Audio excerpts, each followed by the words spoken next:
Well, hello, good morning, good morning, good morning. Beautiful day right here in Pennsylvania. Of course, you know that's where I do reside. Good news. Welcome to Tottenham, USA, DJ Paul.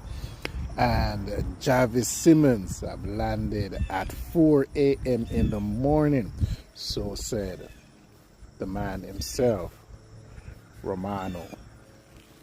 And so this is looking good for Spurs. Now we have that creative player at the top where we can now play through him. We have someone who can both score and create. I'm not going to get back into the Eze or Eze, whatever you want to call him, debate. I've settled that a long time ago. I don't really want it Eze. And this is not about sour grape. If you watch all my videos, I give the pros and cons as to why I would prefer to have a player like Simmons or Simon playing in the middle. As a play too wide for me, and therefore we still would need more creative player in the middle to substitute getting Eze.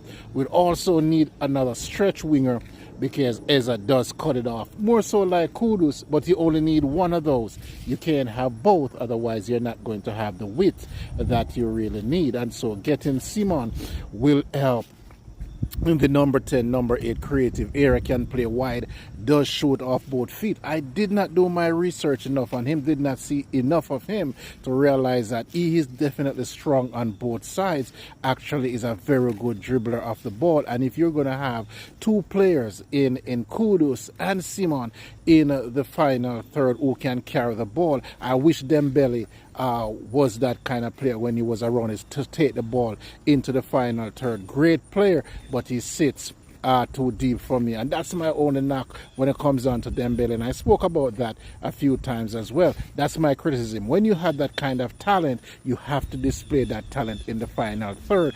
That is where you're going to become great players, not just on your team but internationally.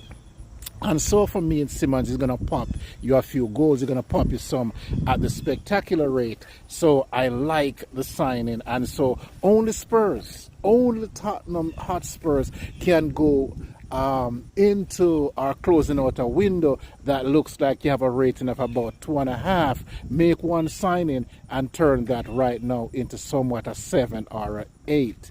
I heard that we're also looking at Akanji.